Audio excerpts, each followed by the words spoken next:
ನಮಸ್ಕಾರ, ಅಮೋಘ ವಾರ್ತೆಗಳಿಗೆ ಸ್ವಾಗತ. ನಾನು ಶಿಲ್ಪಾ. ಈಗ ಹೆಡ್ಲೈನ್ಸ್. ಕೇಂದ್ರದ ಬಜೆಟ್ನಲ್ಲಿ ಕರ್ನಾಟಕದ ಜನತೆಗೆ ಸಿಹಿ ಸುದ್ದಿ ಸಿಗಲಿದೆ. ವಿರೋಧ ಪಕ್ಷದ ನಾಯಕ ಆರ್ ಅಶೋಕ್ ಹೇಳಿಕೆ. ಭಾರೀ ಕುತೂಹಲ ಕೆರಳಿಸಿದ್ದ ಜೆಡಿಎಸ್ ಮುಖಂಡ ಹಾಗೂ ಗ್ರಾನೈಟ್ ಉದ್ಯಮಿ ಕೃಷ್ಣೇಗೌಡರ ಕೊಲೆಗೈದ ಇಬ್ಬರು ಪ್ರಮುಖ ಹಂತಕರನ್ನ ಕೊನೆಗೂ 6 ತಿಂಗಳ ನಂತರ ಸೆರೆ ಹಿಡಿದ ಸಿಐಟಿ ಮತ್ತು ಜಿಲ್ಲಾ ಪೊಲೀಸ್.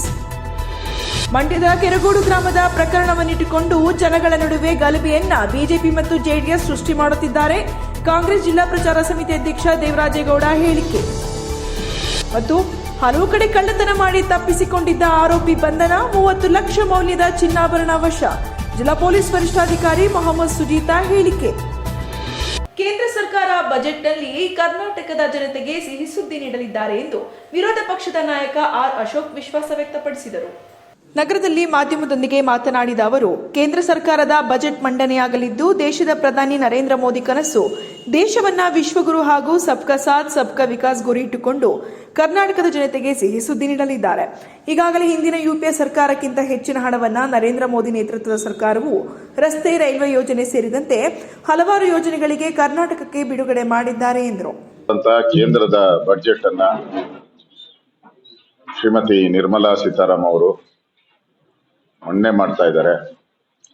ನರೇಂದ್ರ ಮೋದಿಯವರ ಕನಸೇನಿದೆ, ಭಾರತ ಸದೃಢ ಆಗಬೇಕು, ಸಬ್ಕಾ ಸಾಥ್ ಸಬ್ಕಾ ವಿಕಾಸ್ ಮತ್ತು ದೇಶದನ್ನ ವಿಶ್ವ ಗುರು ಮಾಡಬೇಕು ಅನ್ನೋ ಒಂದು ಸಂಕಲ್ಪ ಇಟ್ಕೊಂಡು ಹೊರಟಿರ್ತಕ್ಕಂಥ ನರೇಂದ್ರ ಮೋದಿಯವರು ನಾಳೆ ಕರ್ನಾಟಕದ ಜನತೆಗೆ ಸಿಹಿ ಸುದ್ದಿ ಕೊಡ್ತಾರೆ. ಕರ್ನಾಟಕದ ಅಭಿವೃದ್ಧಿಗೆ ಈಗಾಗಲೇ ಬಹಳಷ್ಟು ಹಣವನ್ನ ಕಾಂಗ್ರೆಸ್ ಸರ್ಕಾರ ಇದ್ದಾಗ 10 ವರ್ಷದಲ್ಲಿ ಏನ್ ಕೊಟ್ಟಿದಾರೋ ಅದು 4 ಪಟ್ಟು ಹಣವನ್ನ ನರೇಂದ್ರ ಮೋದಿಯವರು ತಮ್ಮ 10 ವರ್ಷದ ಅವಧಿಯಲ್ಲಿ ಕೊಡೋ ಮುಖಾಂತರ ಕರ್ನಾಟಕದ ರಸ್ತೆ, ಕರ್ನಾಟಕದ ರೈಲ್ವೆಗೆ ಮತ್ತು NDRF ಹಣನೂ ಕೂಡ ಅಧಿಕವಾಗಿ ನಮಗೆ ಬಿಡುಗಡೆ ಮಾಡಿಕೊಟ್ಟಿದ್ದಾರೆ. ಈ ಬಜೆಟ್ ಅಲ್ಲೂ ಕೂಡ ನಮ್ಮೆಲ್ಲರಿಗೂ ಸಿಹಿ ಸುದ್ದಿ ಸಿಗುತ್ತೆ ಅನ್ನೋ ವಿಶ್ವಾಸ ಇದೆ. ಭಾರತ ದೇಶ ಇತಿಹಾಸದಲ್ಲಿ ಯಾವುದೇ ದೇಶದ ಮೇಲೆ ಲೂಟಿ ಮಾಡಿದ ಪರಂಪರೆ ಇಲ್ಲ. ಮುಸ್ಲಿಂ ದಾಳಿಕೋರರು ನಮ್ಮ ದೇವಾಲಯ ಹೊಡೆದು ಹಾಕಿ ಅದರ ಮೇಲೆ ಮಸೀದಿ ನಿರ್ಮಾಣ ಮಾಡಿರುವ ಸಾವಿರಾರು ಘಟನೆಗಳ ಇತಿಹಾಸ ಇದೆ. ಜ್ಞಾನವ್ಯಾಪ್ತಿ ದೇವಾಲಯ ವಿಚಾರದಲ್ಲಿ ಕೋರ್ಟ್ ಆದೇಶ ಸ್ವಾಗತ ಮಾಡುವುದಾಗಿ ತಿಳಿಸಿದರು. ದೇಶದ ಮೇಲೆ ಭಾರತ ಯಾವತ್ತೂ ಬೇರೆ ದೇಶಗಳ ಮೇಲೆ ದಾಳಿ ಮಾಡಿ ಲೂಟಿ ಹೊಡೆದು ಬೇರೆ ದೇಶದ ಸಂಪತ್ತನ್ನ ಲೂಟಿ ಹೊಡೆದಂತ ಇತಿಹಾಸ ಭಾರತದ ಪರಂಪರೆಯಲ್ಲೂ ಎಲ್ಲೂ ಇಲ್ಲ. ಈ ಲೂಟಿಕೋರ ಇರಾಕ್ನಿಂದ, ಇರಾನಿಂದ ಲೂಟಿಕೋರ್ ಏನ್ ಬಂದ್ರು, ದಾಳಿಕೋರು ಮುಸ್ಲಿಂ ದಾಳಿಕೋರ್ ಏನ್ ಬಂದ್ರು, ದೇಶದಲ್ಲಿ ನಮ್ಮ ಹಿಂದೂ ದೇವಾಲಯಗಳನ್ನ ಒಡೆದಾಕಿ ಅದೇ ಇದನ್ನ ಯೂಸ್ ಮಾಡಿ, ಆ ಕಂಬಗಳನ್ನೇ ಅದನ್ನೇ ನಮ್ ಎಲ್ಲ ಯೂಸ್ ಮಾಡಿ ಅದ್ರ ಮೇಲೆನೆ ಮಸೀದಿ ಕಟ್ಟಿರುವಂತದ್ದು ಸಾವಿರಾರು ಇದೆ ಇದ್ದಾರೆ. ಈಗ ಅಯೋಧ್ಯೆ ನೋಡಿದಿರ ನೀವೆಲ್ಲ, ಕೋರ್ಟ್ ಆದೇಶದ ಪ್ರಕಾರ ಅಲ್ಲಿ ಅಗದಾಗ ಏನೇನು ಕಂಬಗಳು ಸಿಕ್ಕಿದೆ ನೋಡಿದಿರ. ಇಲ್ಲೂ ಅಷ್ಟೇ ಕೋರ್ಟ್ ನೇಮಿಸಿದ ಒಂದು ಸಮಿತಿ ಏನಿತ್ತು, ಆರ್ಕಿಯಾಲಜಿ ಡಿಪಾರ್ಟ್ಮೆಂಟ್ ಅವರು, ಇದೆಲ್ಲ ನೋಡಿದಾಗ ಅದರಲ್ಲಿ ಹಿಂದೂ ಕಲ್ಚರ್ ಇರುವಂತದ್ದು ಕಂಬಗಳು ಇರ್ಬೋದು, ದೇವರುಗಳು ಇರ್ಬೋದು, ಎಲ್ಲನೂ ಕಾಣ್ತಾ ಇದೆ. ಈ ಶ್ರೀರಂಗಪಟ್ಟಣದಲ್ಲಿ ನೋಡಿ, ಬೇಕಾದ್ರೆ ಶ್ರೀರಂಗಪಟ್ಟಣದಲ್ಲಿ ನೋಡಿ ಆ ಕಂಬಗಳೆಲ್ಲ ನಾಗರ ಕೆತ್ತನೆ. ನಾಗರಿಗೂ ಸಾಬೆಗೂ ಏನ್ ಸಂಬಂಧ ರೀ? ಇದಕ್ಕೆ ಒಂದು ಇವತ್ತ ಕೋರ್ಟ್ ಮಾಡಿರೋ ಆದೇಶವನ್ನ ನಾನು ಪೂರ್ಣ ಮನಸ್ಸಿಂದ ಸ್ವಾಗತ ಮಾಡ್ತೀನಿ. ನಾನು ಮುಸಲ್ಮಾನ್ ಬಂಧುಗಳಲ್ಲಿ ವಿನಂತಿ ಮಾಡ್ತೀನಿ, ನಾವೆಲ್ಲ ಒಂದೇ ತಾಯಿ ಮಕ್ಕಳಂತ ಇಲ್ಲಿ ಬದುಕಬೇಕು. ಈ ತರ ದೌರ್ಜನ್ಯದಿಂದ ಯಾವ್ಯಾವುದು ದಾಳಿಗಳಿಂದ ದೌರ್ಜನ್ಯದಿಂದ ಆಗಿದೆಯೋ ದಯವಿಟ್ಟು ಅವರೇ ನೋಡ್ಲಿ, ಬೇಕಾದ್ರೆ ವಾಲಂಟಿಯರ್ ಬಿಟ್ಕೊಡೋದು ಒಳ್ಳೇದು. ಸೌಹಾರ್ದತವಾಗಿ ಬಾಳುವಂತದಕ್ಕೆ ಇದೊಂದು ನಾಂದಿ ಆಗ್ತೈತೆ. ಇವತ್ತು ಈ ಒಂದು ಕೋರ್ಟ್ ತೀರ್ಪನ್ನ ನಾನು ಸ್ವಾಗತ ಮಾಡ್ತೀನಿ. ಆದಷ್ಟು ಬೇಗ ಅದಕ್ಕೆ ಒಂದು ಮುಕ್ತಿ ಸಿಗ್ಲಿ. ಯಾವ ರೀತಿ ಅಯೋಧ್ಯೆಯಲ್ಲಿ ರಾಮ ಮಂದಿರ ನಿರ್ಮಾಣ ಆಯಿತು, ಹಾಗೆ ಇಲ್ಲೂ ಕೂಡ ದೇವರ ಜ್ಞಾನವ್ಯಾಪಿ ದೇವರ ಮಂದಿರ, ಭವ್ಯ ಮಂದಿರ ನಿರ್ಮಾಣವಾಗ್ಲಿ, ಆದಷ್ಟು ಶೀಘ್ರ ಆಗ್ಲಿ, ನಮ್ಮ ಕಾಲದಲ್ಲೇ ಆಗ್ಲಿ. ಯಾಕಂದ್ರೆ ಕಾಂಗ್ರೆಸ್ ಬೇಡ, ಕಾಂಗ್ರೆಸ್ ಬಂದ್ರೆ ಇದನ್ನೆಲ್ಲ ಮಾಡಲ್ಲ ಅವರೆಲ್ಲ. ಯಾಕಂದ್ರೆ ಅವರ ಬಾಯಲ್ಲಿ ರಾಮ, ಹೃದಯದಲ್ಲಿ ಟಿಪ್ಪು ಸುಲ್ತಾನ್ ಇಟ್ಕೊಂಡಿರೋದಂತ ಕಷ್ಟ ಅವರು. ಅದಕ್ಕೆ ನಮ್ಮ ಕಾಲದಲ್ಲಿ ಆಗ್ಲಿ ಅನ್ನೋ ವಿಶ್ವಾಸ. ಮಂಡ್ಯ ಜಿಲ್ಲೆಯ ಕೆರಗೋಡು ದೇವಾಲಯ ಕೇಸರಿ ಧ್ವಜ ನಿರ್ಮಾಣ ವಿಚಾರವಾಗಿ ಪ್ರಶ್ನೆಯೊಂದಕ್ಕೆ ಉತ್ತರಿಸಿ, ಕಳೆದ 15 ವರ್ಷದಿಂದ ಸಣ್ಣ 20 ಅಡಿ ಪೋಲ್ನಲ್ಲಿ ಹನುಮ ಧ್ವಜ ಹಾರಾಟ ಮಾಡಲಾಗಿದೆ. ಗ್ರಾಮಸ್ಥರು ಸ್ವಾತಂತ್ರ್ಯ ದಿನಾಚರಣೆ ಸಮಯದಲ್ಲಿ ರಾಷ್ಟ್ರಧ್ವಜ ಹಾರಾಟ ಮಾಡಿದ್ದಾರೆ. 22 ಹಳ್ಳಿಯ ಜನರು ಹಣ ಸಂಗ್ರಹ ಮಾಡಿ ಕಳೆದ 2 ತಿಂಗಳಿನಿಂದ ಧ್ವಜದ ಕಂಬ ಸಿದ್ಧಪಡಿಸಿದ್ದಾರೆ. ಸ್ಥಳೀಯ ಶಾಸಕರು ಧ್ವಜ ಹಾರಾಟ ಮಾಡುವುದರಲ್ಲಿ ವಿರೋಧ ವ್ಯಕ್ತಪಡಿಸಿರುವುದು ಈ ಘಟನೆಗೆ ಕಾರಣವಾಗಿದೆ ಎಂದು ದೂರಿದರು.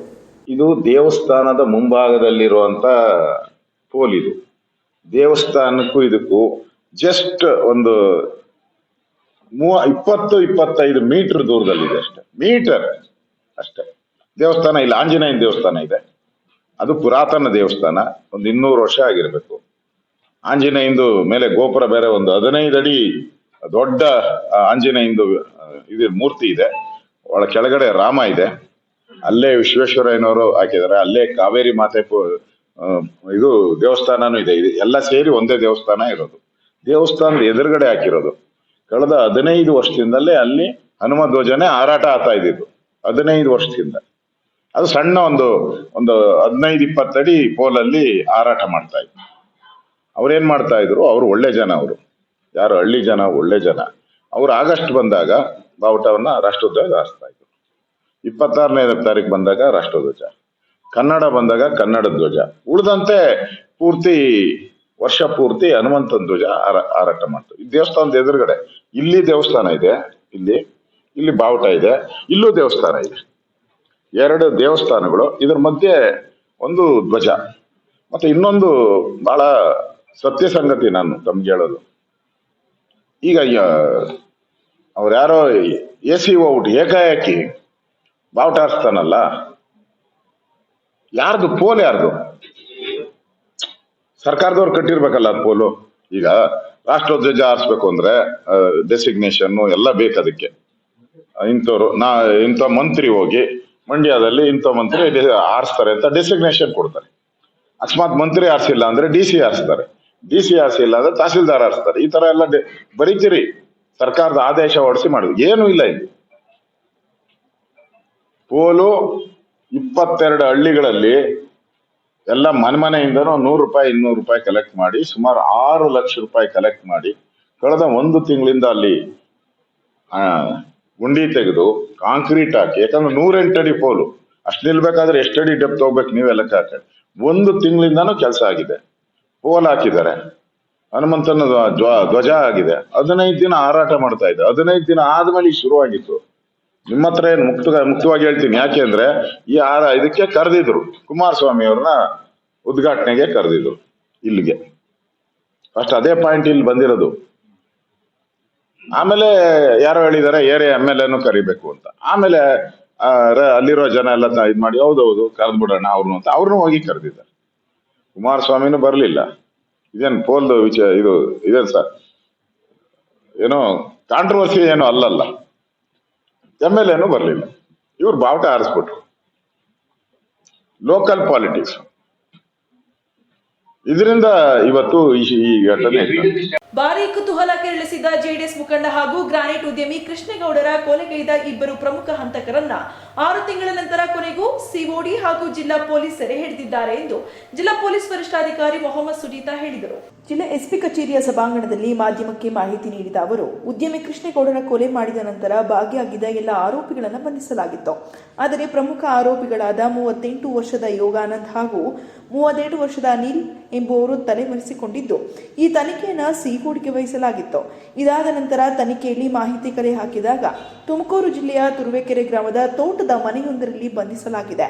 ಈ 2 ಆರೋಪಿಗಳು ತಲೆಮರೆಸಿಕೊಂಡು ರಾಜ್ಯದ ಹಲವು ಜಿಲ್ಲೆಗಳಲ್ಲಿ ಕೂಲಿ ಕೆಲಸ, ಡ್ರೈವರ್ ಹಾಗೂ ಇನ್ನಿತರ ಕೆಲಸ ಮಾಡಿಕೊಂಡಿದ್ದರು. ಇವರಿಗೆ ಇನ್ನೂ ಯಾರಾದರೂ ಸಹಕರಿಸಿದ್ದಾರೆ ಎಂಬುದರ ಬಗ್ಗೆ ಹೆಚ್ಚಿನ ತನಿಖೆ ನಡೆಸಲಾಗುವುದೆಂದು ಹೇಳಿದರು. ಹಾಸನ ರೂರಲ್ ಪೊಲೀಸ್ ಸ್ಟೇಷನ್ನಲ್ಲಿ ದಾಖಲಾಗಿರುವ ಪ್ರಕರಣ ಸಂಖ್ಯೆ 194/23 ಅಲ್ಲಿ ಕೃಷ್ಣೇಗೌಡ ಎಂಬುವವರಿಗೆ ಮರ್ಡರ್ ಅನ್ನು ಆಗಿರುತ್ತದೆ. ಈ ಹಿನ್ನೆಲೆಯಲ್ಲಿ ಸುಮಾರು 14 ಜನ ಆರೋಪಿಗಳು ಈಗಾಗಲೇ ನಾವು ದಸ್ತಗಿರಿ ಮಾಡಿ ಕೋರ್ಟಲ್ಲಿ ಹಾಜರುಪಡಿಸಿದ್ವಿ. ಅದಾದ್ಮೇಲೆ ಅವ್ರ ಮೇಲೆ ತನಿಖೆಯನ್ನು ಮುಂದುವರಿಸಿದ್ವಿ. ಸುಮಾರು ದಿನ ಆದಮೇಲೆ ಈ ಕೇಸನ್ನು ತನಿಖೆಯನ್ನು CIDಗೂ ನಮಗೆ ಟ್ರಾನ್ಸ್ಫರ್ ಆಗಿತ್ತು. ಅದಾದ್ಮೇಲೆ CID ತಂಡ ಮತ್ತು ಹಾಸನ ಪೊಲೀಸ್ ಜಿಲ್ಲೆಯಲ್ಲಿ ಸೇರಿ ಮೇನ್ ಅಕ್ಯೂಸ್ಡ್ ಆದ ಯೋಗಾನಂದ್ ಮತ್ತು ಅನಿಲ್ ಅವರಿಬ್ರು ಅಬ್ಸ್ಕಾಂಡಿಂಗ್ ಅಲ್ಲಿ ಇದ್ರು, ಸುಮಾರು ದಿನ ತಲೆಮರೆಸ್ಕೊಂಡಿದ್ರು. ಒಂದು ತಂಡನ ರಚನೆ ಮಾಡಿ ನಾವು ಫಾಲೋ ಅಪ್ ಮಾಡುವಾಗ ನಿನ್ನೆ ದಿನಾಂಕ 30/1/2024 ಅವತ್ತು ತುಮಕೂರು ತುರುವೇಕೆರೆಯಲ್ಲಿ ಒಂದು ತೋಟದ ಮನೆಯಲ್ಲಿ ಅವರು ಇರ್ತಾರಂತ ಮಾಹಿತಿ ಮೇರೆಗೆ ಅವರನ್ನು ದಸ್ತಗಿರಿ ಮಾಡೋಕ್ಕೆ ರಚನೆ ಮಾಡಿರುವ ಜನ ಒಂದು 3 ಜನ ಸಬ್ ಇನ್ಸ್ಪೆಕ್ಟರ್ ಆದ ಶಿವಶಂಕರ್ ಮತ್ತು 2 ಸಬ್ ಇನ್ಸ್ಪೆಕ್ಟರ್ಸ್ ಮತ್ತು ತನಿಖಾ ತಂಡ ಹೋಗಿ ಅವರನ್ನು ದಸ್ತಗಿರಿಯನ್ನು ಮಾಡಲಾಗಿದೆ. ಆ ಸಮಯದಲ್ಲಿ ಪೊಲೀಸ್ನವ್ರ ಮೇಲೆ ಹಲ್ಲೆ ಮಾಡಿದ್ದಾರೆ. ಆ ಹಿನ್ನೆಲೆಯಲ್ಲಿ ತುರುವೇಕೆರೆ ಪೊಲೀಸ್ ಸ್ಟೇಷನಲ್ಲಿ ಒಂದು FIR ಅನ್ನು ದಾಖಲುಪಡಿಸಿದ್ವಿ. ಅದೇ ಟೈಮಲ್ಲಿ ಅವರು ವಿಷ ಸೇವಿಸಿದಾರ ಅಂತ ಹೇಳೋ ಹಿನ್ನೆಲೆಯಲ್ಲಿ ಒಂದು 309 ಕೇಸನ್ನು ದಾಖಲುಪಡಿಸಿದ್ದೀವಿ. ಈಗಾಗಲೇ ಅವ್ರನ್ನ ಹಾಸ್ಪಿಟಲ್ ಸೇರಿಸಿದ್ದೀವಿ ಮತ್ತು ಅವರು ಚಿಕಿತ್ಸೆಯನ್ನು ಪಡ್ಕೊಂಡಿದ್ದಾರೆ. ಅವರು ಇಬ್ಬರೂ ಔಟ್ ಆಫ್ ಡೇಂಜರ್ ಇದ್ದಾರೆ ಅಂತ ಪ್ರಾಥಮಿಕವಾಗಿ ನಮ್ಗೆ ಕಂಡು ಬಂದಿದೆ. ಈಗ ಮುಂದಿನ ತನಿಖೆಯನ್ನು CIDನವರು ಮಾಡುತ್ತೆ. ಈ ಕೇಸ್ ನಿಮಗೆಲ್ಲ ಗೊತ್ತಿದ್ದಂಗೆ ಒಂದು 2 ದಿನ ಹಿಂದೆನೇ CIDಗೆ ಟ್ರಾನ್ಸ್ಫರ್ ಆಗಿತ್ತು. ಅದು ಇನ್ನು ಹಿಂದೆನೂ ಸರಿ, ಅದಾದ್ಮೇಲೂ ಸರಿ ನಮ್ಮ ರಕ್ಷಣಾ ತಂಡ ಸುಮಾರು ಕಡೆ ಹೋಗಿದ್ದಾರೆ. ರಾಯಚೂರು ಮತ್ತು ಬಾರ್ಡರಿಂಗ್ ಡಿಸ್ಟ್ರಿಕ್ಸ್ ಯಾವ್ಯಾವಿತ್ತು ಎಲ್ಲ ಬಾರ್ಡರಿಂಗ್ ಡಿಸ್ಟ್ರಿಕ್ಸ್. ಬಿಕಾಸ್ ಪ್ರಾಥಮಿಕ ತನಿಖೆಯಲ್ಲಿ ನಮಗೆ ಅವಾಗಲೂ ಕಂಡು ಬಂದಿರೋದು ಇವರು ಬರೀ ಕರ್ನಾಟಕ ರಾಜ್ಯದಲ್ಲಿ ಮಾತ್ರ ಓಡಾಡಿಲ್ಲ, ಮತ್ತು ಯಾವುದು ಗಡಿ ಪ್ರದೇಶ ಏನಿರುತ್ತೆ ಕರ್ನಾಟಕ ರಾಜ್ಯದಲ್ಲಿ ಆ ಕೆಲವೊಂದು ರಾಜ್ಯದಲ್ಲಿ ಓಡಾಡಿದಾರ ಅಂತ ನಮ್ಗೆ ಮಾಹಿತಿ ಅವಾಗ ಇತ್ತು.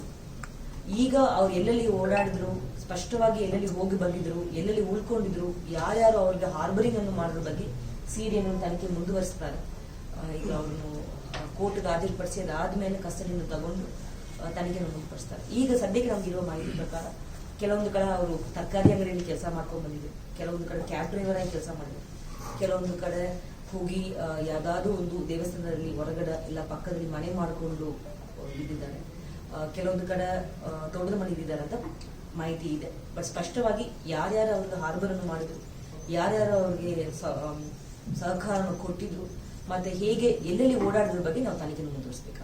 ಮಂಡ್ಯದ ಕೆರಗೋಡು ಗ್ರಾಮದ ಪ್ರಕರಣವನ್ನಿಟ್ಟುಕೊಂಡು ಜನಗಳ ನಡುವೆ ಬಿಜೆಪಿ ಮತ್ತು ಜೆಡಿಎಸ್ ಗಲಭೆಯನ್ನ ಸೃಷ್ಟಿ ಮಾಡುತ್ತಿದೆ ಎಂದು ಕಾಂಗ್ರೆಸ್ ಜಿಲ್ಲಾ ಪ್ರಚಾರ ಸಮಿತಿ ಅಧ್ಯಕ್ಷ ದೇವರಾಜೇಗೌಡ ಹೇಳಿದರು. ಪತ್ರಿಕಾಗೋಷ್ಠಿಯಲ್ಲಿ ಮಾತನಾಡಿ, ಮಂಡ್ಯ ಜಿಲ್ಲೆಯ ಕೆರಗೋಡು ಗ್ರಾಮದ ಚಿಕ್ಕ ಘಟನೆಯನ್ನ ತಮ್ಮ ರಾಜಕೀಯ ಲಾಭಕ್ಕಾಗಿ ಬಿಜೆಪಿಯವರು ದೊಡ್ಡದು ಮಾಡುತ್ತಿದ್ದಾರೆ. ಗ್ರಾಮದಲ್ಲಿ ಧ್ವಜಾರೋಹಣೆಗೆ ಅನುಮತಿ ಪಡೆದಿದ್ದೇ ಬೇರೆ, ಆದರೆ ಧ್ವಜಾರೋಹಣೆ ಮಾಡಿದ್ದೇ ಬೇರೆ. ಷರತ್ತು ಉಲ್ಲಂಘನೆ ಮಾಡಿದ್ದರಿಂದ ಜಿಲ್ಲಾಡಳಿತ ಧ್ವಜಸ್ತಂಭ ತೆರವುಗೊಳಿಸಿದೆ. ಇದಕ್ಕೆ ಜೆಡಿಎಸ್ ಪಕ್ಷದವ ಕುಮ್ಮಕ್ಕು ಸಹ ಇದೆ ಎಂದು ಹೇಳಿದರು. ಇಡೀ ರಾಜ್ಯದಲ್ಲಿ ಒಂದು ಧರ್ಮ ದಂಗಲ್ನ ಉಂಟು ಮಾಡತಕ್ಕಂಥ ಕಾರ್ಯವನ್ನ ಬಿಜೆಪಿಯವರು ಮಾಡ್ತಾ ಇದ್ದಾರೆ. ಇದಕ್ಕೆ ಪರ್ಯಾಯವಾಗಿ ಸಾಥ್ ಕೊಟ್ಟ ರೀತಿಯಲ್ಲಿ ಜೆಡಿಎಸ್ ಮುಖಂಡರು ಕೂಡ ನಡ್ಕೊತಾ ಇದ್ದಾರೆ. ಇದು ಅವರು ಜೆಡಿಎಸ್ ಮುಖಂಡರುಗಳ ಕುಮ್ಮಕ್ಕು ಕೂಡ. ಹಿಂದೆ ಕುಮಾರಸ್ವಾಮಿಯವರು ಬಿಜೆಪಿ ಆರ್ಎಸ್ಎಸ್ ವಿರುದ್ಧ ಮಾತನಾಡಿ ಅವರ ಸಹವಾಸ ಬೇಡ ಎಂದಿದ್ದರು. ಈಗ ತಮ್ಮ ಅಸ್ತಿತ್ವದ ಬೇಳೆ ಬೇಯಿಸಿಕೊಳ್ಳಲು ಹಾಗೂ ಕಳೆದ ಚುನಾವಣೆಯಲ್ಲಿ ಮಂಡ್ಯದಲ್ಲಿ ಹೀನಾಯವಾಗಿ ಸೋತ HDK ಅವರು ಲೋಕಸಭಾ ಚುನಾವಣೆಯಲ್ಲಿ ಲಾಭ ಪಡೆಯಲು ಬಿಜೆಪಿ ಜೊತೆ ಕೈಜೋಡಿಸಿದ್ದಾರೆ. ಅಧಿಕಾರಕ್ಕಾಗಿ ಶಾಂತಿ ಸುವ್ಯವಸ್ಥೆ ಹಾಳು ಮಾಡಲಾಗುತ್ತಿದ್ದು, ಇದಕ್ಕೆಲ್ಲ ಮುಂದೆ ನಡೆಯಲಿರುವ ಚುನಾವಣೆಯಲ್ಲಿ ಜನರು ತಕ್ಕ ಉತ್ತರ ನೀಡಲಿದ್ದಾರೆ ಎಂದು ಎಚ್ಚರಿಸಿದರು. ಇವತ್ತು ಆ ಬಡವರನ್ನ, ಆ ರೈತರನ್ನ ಎಲ್ಲರನ್ನು ಮರೆತು ಇವತ್ತು ಬಿಜೆಪಿ ಜೊತೆ ಕೈ ಜೋಡಿಸಿ ಜೈ ಶ್ರೀರಾಮ್ ಅಂತ ಹೇಳಿ ಕೂಗೋ ಮೂಲಕ ತಮ್ಮ ಪಕ್ಷದ ಅಥವಾ ತಮ್ಮ ಕುಟುಂಬದ ಬೇಳೆ ಬೇಯಿಸಿಕೊಳ್ಳಕ್ಕಾಗಿ, ತಮ್ಮ ವೈಯಕ್ತಿಕ ಲಾಭಕ್ಕಾಗಿ ಇವತ್ತು ಈ ಒಂದು ದುಸ್ಸಾಹಸಕ್ಕೆ ಕುಮಾರಸ್ವಾಮಿ ಅವರು ಕೈ ಹಾಕಿದ್ದಾರೆ ಅಂತೇಳಿ ನನ್ನ ಭಾವನೆ. ಏನಿವತ್ತು ಮಂಡ್ಯ ಜಿಲ್ಲೆಯಲ್ಲಿ ಜೆಡಿಎಸ್ ಹೀನಾಯ ಸೋಲನ್ನು ಕಂಡಿದೆ. ಮುಂಬರುವ 24ರ ಲೋಕಸಭಾ ಚುನಾವಣೆಯಲ್ಲಿ ತಮ್ಮ ಪಕ್ಷದ ಅಭ್ಯರ್ಥಿಯನ್ನ ಕೋalition ಮಾಡ್ಕೊಂಡಿದ್ದಾರೆ ಅವ್ರ ಜೊತೆ. ಆ ಒಂದು ಉದ್ದೇಶವನ್ನು ಇಟ್ಕೊಂಡು ಇವತ್ತು ಇಂಥ ಕಾರ್ಯಕ್ಕೆ ಜೆಡಿಎಸ್ ಮುಖಂಡರು ಕೈ ಹಾಕಿದ್ದಾರೆ. ಇದು ಅನ್ಯತಾ ಉತ್ತಮವಾದಂಥ ವಿಚಾರ ಅಲ್ಲ. ಅವರು ಈ ವಿಚಾರವನ್ನ ಇಲ್ಲಿಗೆ ನಿಲ್ಲಿಸಿ ಅನಗತ್ಯವಾಗಿ ಧರ್ಮದ ಆಧಾರದ ಮೇಲೆ ರಾಜಕೀಯವನ್ನು ಮಾಡತಕ್ಕಂಥದ್ದನ್ನ ಬಿಜೆಪಿಯವರಾಗಲಿ ಜೆಡಿಎಸ್ ಅವರಾಗಲಿ. ಪತ್ರಿಕಾಗೋಷ್ಠಿಯಲ್ಲಿ ಮುಖಂಡರಾದ ಮಲ್ಲಿಗೆವಾಳು ದೇವಪ್ಪ, ಅಶೋಕ್ ನಾಯಕರಹಳ್ಳಿ, ನಗರಸಭೆ ಮಾಜಿ ಸದಸ್ಯ ಅಬ್ದುಲ್ ಕಾಯಂ, ನಾಗರಾಜ್, ಚಂದ್ರಶೇಖರ್ ಉಪಸ್ಥಿತರಿದ್ದರು. ಹಲವು ಕಡೆ ಮನೆ ಕಳ್ಳತನ ಮಾಡಿ ತಪ್ಪಿಸಿಕೊಂಡಿದ್ದ ಆರೋಪಿಯನ್ನ ಬಂಧಿಸುವಲ್ಲಿ ಪೊಲೀಸರು ಯಶಸ್ವಿ ಕಾರ್ಯಾಚರಣೆ ನಡೆಸಿದ್ದು, ತನಿಖೆ ವೇಳೆ ಆರೋಪಿಯಿಂದ 30 ಲಕ್ಷಕ್ಕೂ ಹೆಚ್ಚಿನ ಮೌಲ್ಯದ ಚಿನ್ನಾಭರಣವನ್ನ ವಶಪಡಿಸಿಕೊಳ್ಳಲಾಗಿದೆ ಎಂದು ಜಿಲ್ಲಾ ಪೊಲೀಸ್ ವರಿಷ್ಠಾಧಿಕಾರಿ ಮೊಹಮ್ಮದ್ ಸುಜಿತಾ ಹೇಳಿಕೆ ನೀಡಿದ್ದಾರೆ. ಮಾಧ್ಯಮಕ್ಕೆ ಮಾಹಿತಿ ನೀಡಿದ ಅವರು, ಹಾಸನ ಜಿಲ್ಲೆ ಹಾಗೂ ಹೊರಭಾಗಗಳಲ್ಲಿ ನಡೆದಿದ್ದ 10 ಮನೆ ಕಳವು ಪ್ರಕರಣವನ್ನ ಪತ್ತೆ ಹಚ್ಚಿರುವ ಜಿಲ್ಲಾ ಪೊಲೀಸರು ಆರೋಪಿಯನ್ನ ಬಂಧಿಸಿ ವಿಚಾರಣೆ ವೇಳೆ 30,61,812 ರೂಪಾಯಿಗಳ ಬೆಲೆಯ 521 ಗ್ರಾಂ ಚಿನ್ನಾಭರಣ, 36,112 ರೂಪಾಯಿ ಬೆಲೆಯ 488 ಗ್ರಾಂ ಬೆಳ್ಳಿಯ ಆಭರಣ, 1 ಬೈಕ್, 16,000 ನಗದು ವಶಪಡಿಸಿಕೊಳ್ಳಲಾಗಿದೆ. ಆಲೂರು ತಾಲೂಕು ಮುದಿಗೆರೆ ಗ್ರಾಮದ ಸಂತೋಷ್ ಬಂಧಿತ ಆರೋಪಿ ಸಂತೋಷ್ ಹಳೆಬೀಡು ಪೊಲೀಸ್ ಠಾಣೆ ವ್ಯಾಪ್ತಿಯಲ್ಲಿ 5, ಅರಹಳ್ಳಿ 2, ಬೇಲೂರು 1, ಹಾಸನ ಗ್ರಾಮಾಂತರ 1, ಕೆಆರ್ ನಗರ ಪೊಲೀಸ್ ಠಾಣೆ ವ್ಯಾಪ್ತಿಯ 1 ಪ್ರಕರಣದಲ್ಲಿ ಭಾಗಿಯಾಗಿದ್ದ ಆರೋಪಿಯನ್ನ ನ್ಯಾಯಾಂಗ ಬಂಧನಕ್ಕೆ ಒಪ್ಪಿಸಲಾಗಿದೆ ಎಂದು ಮಾಹಿತಿ ನೀಡಿದರು. ಹಳೆಬೀಡು ಪೊಲೀಸ್ ಸ್ಟೇಷನ್ನಲ್ಲಿ ಆಗಿರೋ ಪ್ರಕರಣ 9/2024 ಥೆಫ್ಟ್ ಆಗಿರೋ ಪ್ರಕರಣದಲ್ಲಿ ನಾವು ತನಿಖೆಯನ್ನು ಮುಂದುವರಿಸಿದ್ದೀವಿ. ಈ ತನಿಖೆಯನ್ನು ಮುಂದುವರಿಸುವಾಗ ಅಶ್ವಥ್ ಅವರು ಮನೆಯಲ್ಲಿ ಕಳ್ಳತನ ಆಗಿದೆ, ಡೇ HPT ಆಗಿದೆ, ಹೌಸ್ ಬ್ರೇಕಿಂಗ್ ಬೈ ಡೇ ಆಗಿದೆ ಅಂತ ಮಾಹಿತಿ ಬಂದಾದ ಮೇಲೆ ನಾವು ತನಿಖೆಯನ್ನು ಮುಂದುವರಿಸಿದ್ದೀವಿ. ಈ ತನಿಖೆಯನ್ನು ಮುಂದುವರಿಸುವಾಗ ಈ ಕೇಸ್ ಸಂಬಂಧಪಟ್ಟಂಗೆ ನಮ್ಮ ಒಬ್ರು ಹಳೆ MOB ಆದ ಸಂತೋಷ್ ಅವರು ಮಾಡಿದಾರ ಅಂತ ನಮ್ಮ ಫಿಂಗರ್ ಪ್ರಿಂಟ್ ಮೂಲಕ ನಮಗೆ ಅವರನ್ನು ಪತ್ತೆ ಮಾಡಿಸಿದ್ದೀವಿ.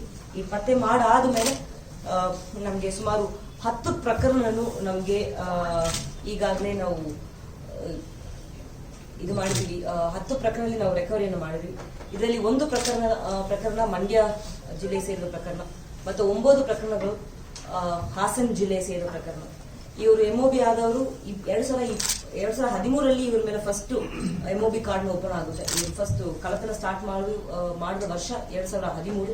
ಅದಾದ್ಮೇಲೆ ಸುಮಾರು 58 ಪ್ರಕರಣದಲ್ಲಿ ಇವರು ಭಾಗಿಯಾಗಿದ್ದಾರೆ. ಇದರಲ್ಲಿ 10 ಪ್ರಕರಣ ಏನು ಅಂಡರ್ ಇನ್ವೆಸ್ಟಿಗೇಷನ್ ಪತ್ತೆ ಆಗಿಲ್ದಂಗೆ ಇತ್ತು, ಅದರಲ್ಲಿ ನಾವು ಪತ್ತೆಯನ್ನು ಮಾಡಿ ಸುಮಾರು 516 ಗ್ರಾಂ ಚಿನ್ನ ಮತ್ತು 400 ಗ್ರಾಂ ಚಿಲ್ಲರೆ ಸಿಲ್ವರ್ ಮತ್ತು 16,000 ದುಡ್ಡನ್ನು ಅವ್ರ ಕಡೆಯಿಂದ ರಿಕವರಿ ಮಾಡಿಸಿದ್ದೀವಿ. ಈಗ ಯಾರು ವಿಕ್ಟಿಮ್ಸ್ ಇದ್ದಾರೋ ಅವರನ್ನು ಕರೆಸಿ ನಾವು ಈ ಮುಂದಿನ ದಿನಗಳಲ್ಲಿ ಪ್ರಾಪರ್ಟಿ ಆದಾಯಕ್ಕಿಂತ ಹೆಚ್ಚು ಆಸ್ತಿ ಗಳಿಕೆ ಆರೋಪದ ದೂರು ಬಂದ ಹಿನ್ನೆಲೆಯಲ್ಲಿ ಆಹಾರ ನಿರೀಕ್ಷಕರ ನಿವಾಸ ಹಾಗೂ ಕಚೇರಿ ಮೇಲೆ ಲೋಕಾಯುಕ್ತರು ದಾಳಿ ನಡೆಸಿ ಪರಿಶೀಲನೆ ನಡೆಸಿ ಮಹತ್ವದ ದಾಖಲೆ ವಶಪಡಿಸಿಕೊಂಡಿದ್ದಾರೆ. ಫುಡ್ ಇನ್ಸ್ಪೆಕ್ಟರ್ ಜಗನ್ನಾಥ್ ವಾಸವಾಗಿರುವ ರಿಂಗ್ ರಸ್ತೆ ಬಳಿ ಇರುವ ನಿವಾಸದ ಮೇಲೆ ದಾಳಿ ನಡೆಸಿರುವ ಲೋಕಾಯುಕ್ತ ಅಧಿಕಾರಿಗಳು ಆತ ಕೆಲಸ ನಿರ್ವಹಿಸುವ ಕಚೇರಿ ಮೇಲೆ ದಾಳಿ ನಡೆಸಿದ್ದು, ನಂತರ ಜಗನ್ನಾಥ್ ಸಹೋದರ ರಿಯಲ್ ಎಸ್ಟೇಟ್ ಉದ್ಯಮಿ ಕಿರಣ್ ನಿವಾಸ ಹಾಗೂ ಕಚೇರಿ ಮೇಲೂ ದಾಳಿ ನಡೆಸಿ ಕೆಲ ಗಂಟೆಗಳ ಕಾಲ ದಾಖಲೆ ಪರಿಶೀಲನೆ ಮಾಡಿದ್ದಾರೆ. ಲೋಕಾಯುಕ್ತ SP ಮಲ್ಲಿಕ್ ಮಾರ್ಗದರ್ಶನದಲ್ಲಿ ಡಿವೈಎಸ್ಪಿ ತಿರುಮಲೇಶ್, ಇನ್ಸ್ಪೆಕ್ಟರ್ಗಳಾದ ಬಾಲು, ಶಿಲ್ಪಾ ನೇತೃತ್ವದ ಆಸ್ತಿ ಪರಿಶೀಲಿಸಿದ್ದಾರೆ. ಬೆಳಗಿನ ಜಾವದ ವೇಳೆ ಒಂದೇ ಬಾರಿಗೆ ದಾಳಿ ನಡೆಸಿರುವ ಲೋಕಾಯುಕ್ತ ಅಧಿಕಾರಿಗಳು ಅನೇಕ ಗಂಟೆಗಳ ಕಾಲ ದಾಖಲೆ ಪರಿಶೀಲಿಸಿದರು. ಈಗ ಜಾಹೀರಾತು. The joy of jewelry shopping. Biggest joy of jewelry shopping is here. Joy Alucas ಅರ್ಪಿಸುತ್ತಿದೆ ವರ್ಷದ ಅತಿ ದೊಡ್ಡ ಆಭರಣಗಳ ಹಬ್ಬ.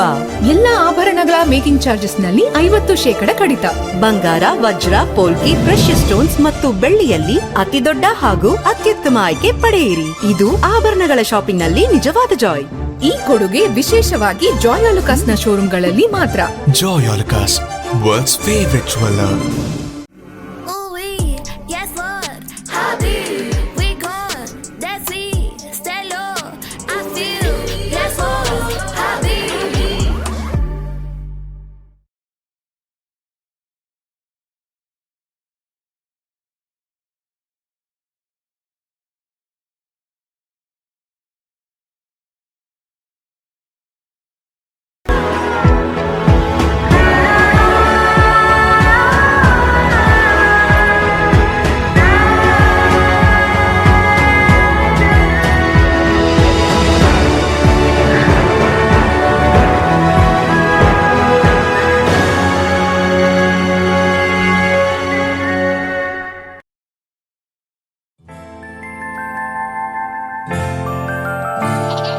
ನಗುವಿರಲಿ ಮನೆಯಲ್ಲಿ, ಮಗುವಿರಲಿ ಮಡಿಲಲ್ಲಿ, ತುಂಬಿರಲಿ ಸಂತಸ ಎಲ್ಲೆಲ್ಲೂ, ಹರಡುತ್ತಿರಿ ಸಂತಸ ಮನ ಮನೆಯಲ್ಲಿ ಸಂತಸ. ನಗುವಿರಲಿ ಮನೆಯಲ್ಲಿ, ಮಗುವಿರಲಿ ಮಡಿಲಲ್ಲಿ, ತುಂಬಿರಲಿ ಸಂತಸ ಎಲ್ಲೆಲ್ಲೂ, ಸಂತಸ.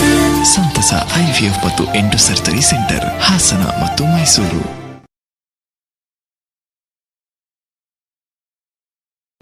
Shri Hasanamba granites and ceramics, Jayanagar 1ನೇ ಹಂತ, ರಿಂಗ್ ರಸ್ತೆ, ಹಾಸನ.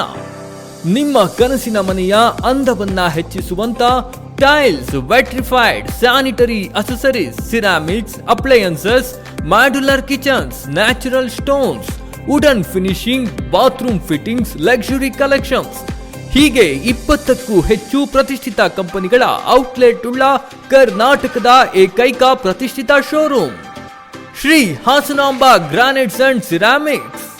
ಹೆಚ್ಚಿನ ಮಾಹಿತಿಗಾಗಿ ಸಂಪರ್ಕಿಸಿ 9742283322, 9164183222, 9538161312. Shri Hasanamba granites and ceramics, Jayanagar 1ನೇ ಹಂತ, ರಿಂಗ್ ರಸ್ತೆ, ಹಾಸನ. ಬೇಲೂರು ರಿಂಗ್ ರಸ್ತೆಯಲ್ಲಿ ನೂತನವಾಗಿ ಪ್ರಾರಂಭವಾಗಿರುವ ಪ್ರಕೃತಿ ಗ್ರ್ಯಾಂಡ್ ವೆಜ್ ರೆಸ್ಟೋರೆಂಟ್. ನಮ್ಮಲ್ಲಿ ಸೌತ್ ಇಂಡಿಯನ್, ನಾರ್ತ್ ಇಂಡಿಯನ್ ಮತ್ತು ಚೈನೀಸ್ ಸುಪ್ರಸಿದ್ಧ ತಿಂಡಿ ತಿನಿಸುಗಳು, ರೋಟಿ, ಕರಿ ಮತ್ತು ತಾಜಾ ಹಣ್ಣಿನ ಜ್ಯೂಸ್ ದೊರೆಯುತ್ತದೆ. ಮತ್ತು Maharaja tandoori point non veg multi cuisine restaurant ಪ್ರಾರಂಭವಾಗಿದೆ. ನಮ್ಮಲ್ಲಿ biryani, chicken 65, chicken ghee roast, chicken kebab ಇನ್ನಿತರೆ ಮಾಂಸಾಹಾರಿ ಖಾದ್ಯಗಳು ರುಚಿ ಮತ್ತು ಶುಚಿಯಾಗಿ ದೊರೆಯುತ್ತದೆ. ಆಕರ್ಷಕ ಹೊರಾಂಗಣ ಮತ್ತು ಕೂರಲು ವಿಶಾಲವಾದ ಸ್ಥಳಾವಕಾಶವಿದೆ. ಇಂದೇ ನಿಮ್ಮ ಕುಟುಂಬಸ್ಥರು ಮತ್ತು ಸ್ನೇಹಿತರೊಂದಿಗೆ ಭೇಟಿ ನೀಡಿ ಪ್ರಕೃತಿ ಗ್ರ್ಯಾಂಡ್ ವೆಜ್ ರೆಸ್ಟೋರೆಂಟ್ ಮತ್ತು Maharaja tandoori point non veg multi cuisine restaurant. ವಿಳಾಸ near dollars residency, Belur ring ರಸ್ತೆ, ಹಾಸನ. ಹೆಚ್ಚಿನ ಮಾಹಿತಿಗಾಗಿ ಫೋನ್ ಸಂಖ್ಯೆ 9741546006. ನೀವು ನಿಮ್ಮ ಚಿನ್ನವನ್ನು ಪ್ರಸ್ತುತ ದರದಲ್ಲಿ ಮಾರಾಟ ಮಾಡಬೇಕೇ? ನೀವು ನಿಮ್ಮ ಗಿರವಿ ಇಟ್ಟಿರುವ ಚಿನ್ನವನ್ನು ಬಿಡಿಸಲು ಹಣ ಬೇಕೇ? ಹಿಂದೆ ಕರೆ ಮಾಡಿ ಸ್ಕಂದ ಗೋಲ್ಡ್ ಕಂಪನಿ 7996089960.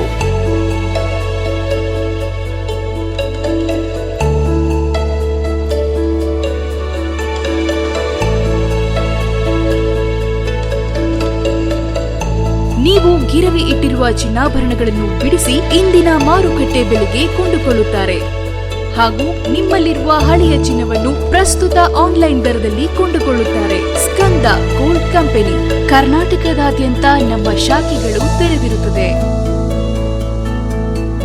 ಸ್ಕಂದ gold company, city bus stand ಹತ್ತಿರ, ಎವಿಕೆ ಕಾಲೇಜ್ ರಸ್ತೆ, ಇಂಡಿಯನ್ ಬ್ಯಾಂಕ್ ಪಕ್ಕ, ಹಾಸನ. ಹಿಂದೆ ಕರೆ ಮಾಡಿ 7996089960.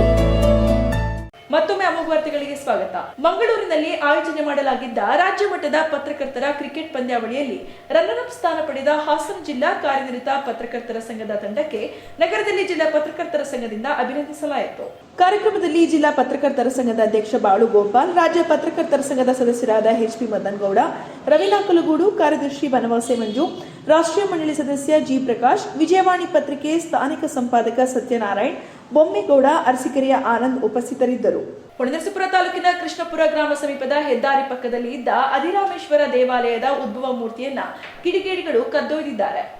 ಹೊಳೆನರಸೀಪುರ ತಾಲೂಕಿನ ಕೃಷ್ಣಪುರ ಗ್ರಾಮದ ಸಮೀಪ ರಸ್ತೆಯ ಪಕ್ಕದಲ್ಲಿ ನೂರಾರು ವರ್ಷಗಳ ಹಿಂದೆ ಲಿಂಗಾಕಾರದಲ್ಲಿ ಭೂಮಿಯಿಂದ ಉದ್ಭವವಾದ ಕಲ್ಲಿನ ಮೂರ್ತಿಗೆ ರಸ್ತೆ ಪಕ್ಕದಲ್ಲಿ ಇದ್ದ ಕಾರಣಕ್ಕೆ ಗ್ರಾಮಸ್ಥರು ಅಧಿರಾಮೇಶ್ವರ ಎಂದು ಹೆಸರಿಸಿ ಪೂಜಿಸುತ್ತಿದ್ದರು.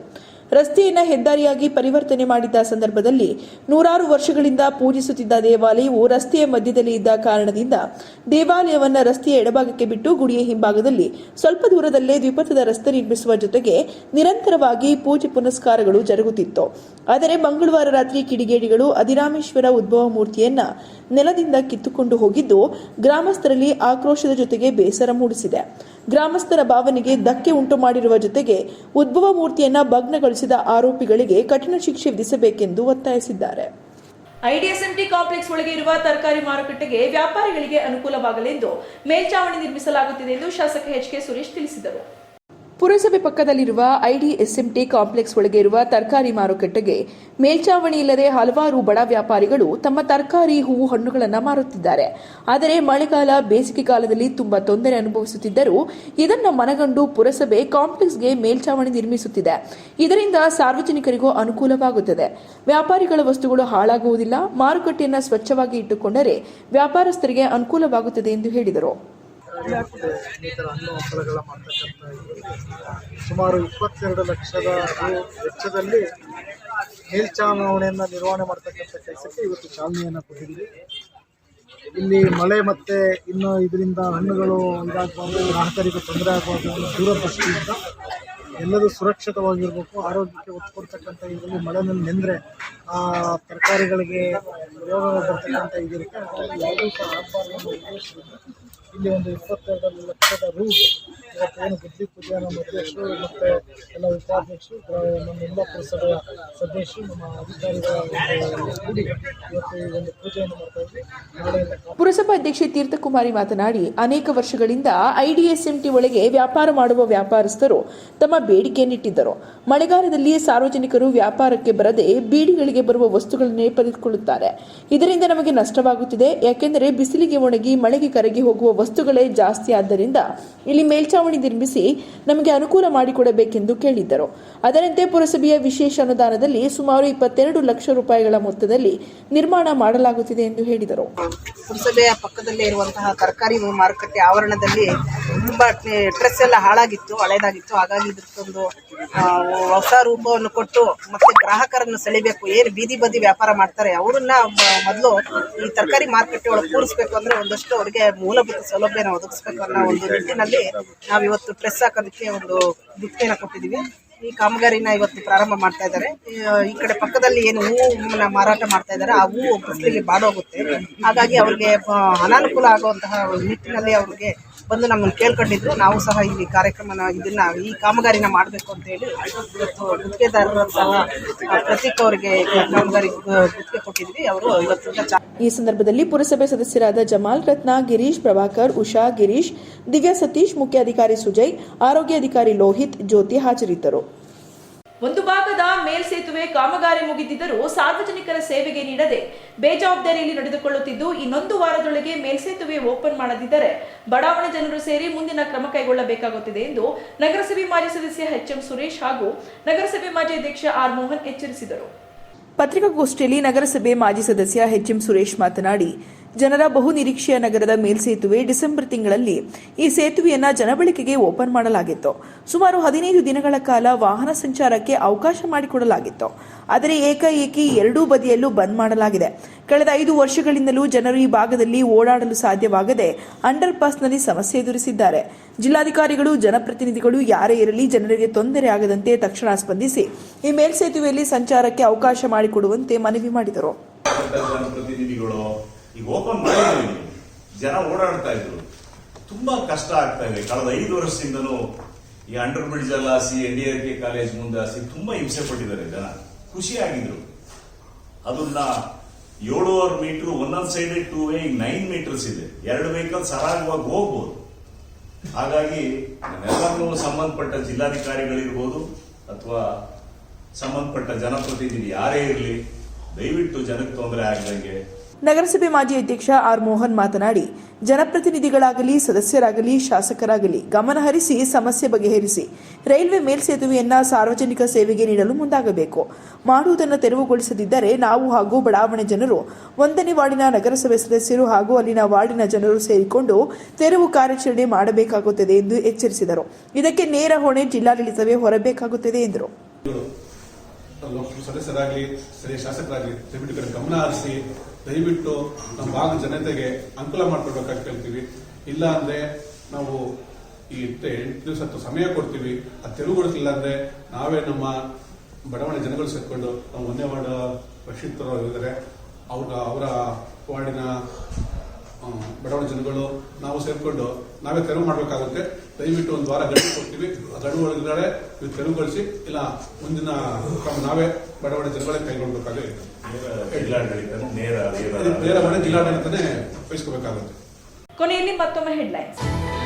ಕೇಂದ್ರದ ಬಜೆಟ್ನಲ್ಲಿ ಕರ್ನಾಟಕದ ಜನತೆಗೆ ಸಿಹಿ ಸುದ್ದಿ ಸಿಗಲಿದೆ. ವಿರೋಧ ಪಕ್ಷದ ನಾಯಕ ಆರ್ ಅಶೋಕ್ ಹೇಳಿಕೆ.